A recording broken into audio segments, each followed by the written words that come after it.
folie. Cet homme-là est descendu dans la vallée. Il a commencé à attaquer par des verbes, par la parole, l'armée d'Israël.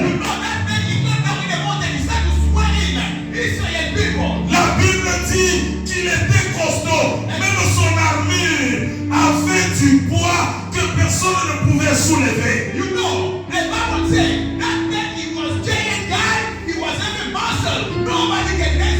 Lorsque tu as entendu les injures de cet homme, il est allé regarder les gens. Il dit, qui est cet homme-là qui est sur toute l'armée de l'Éternel? Son grand frère commence à l'attaquer.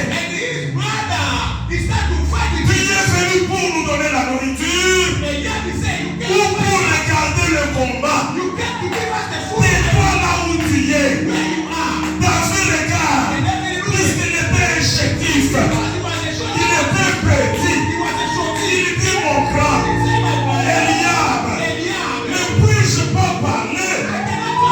Même si il n'y a personne qui peut parler ici, mais je peux quand même parler. Et son grand frère le chasse.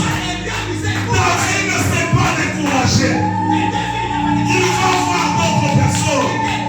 Il leur pose la question. Qu'il va donc donner à celui qui va terrasser cet homme? Gloire au Seigneur.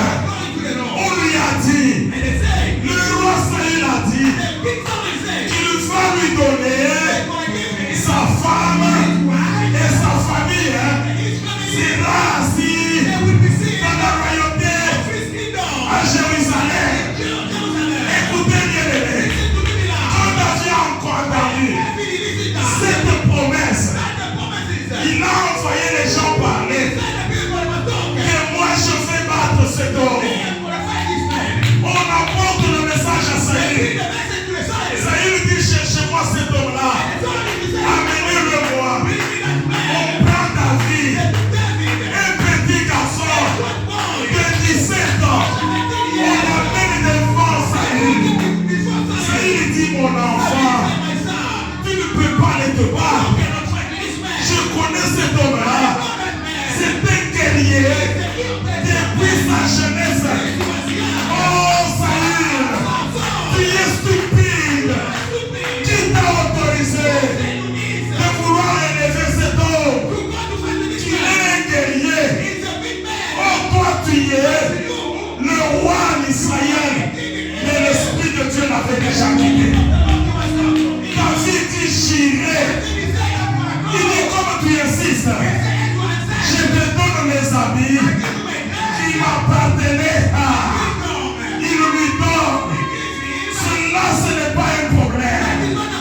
C'est un problème qui est écrit dans la révélation. Le Seigneur a dit, moi et mon Père, tout comme tu m'as